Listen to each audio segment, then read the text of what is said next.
So please, we are making this video for the Nigerian government to please, if truly they have the interest of Nigerians at heart, they will come to the head out, they will reach out to the Indian government for proper, at least, negotiation in order for these little children to go.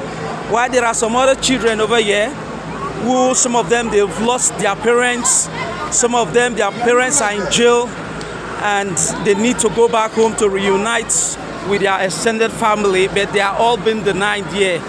So please, we are begging the federal government of Nigeria to at least do something about it. And I want to plead with all Nigerians to at least spread this video, share it all over every platform. Share this video over every platform so that it can reach out to the appropriate authority in order for them to do the necessary things.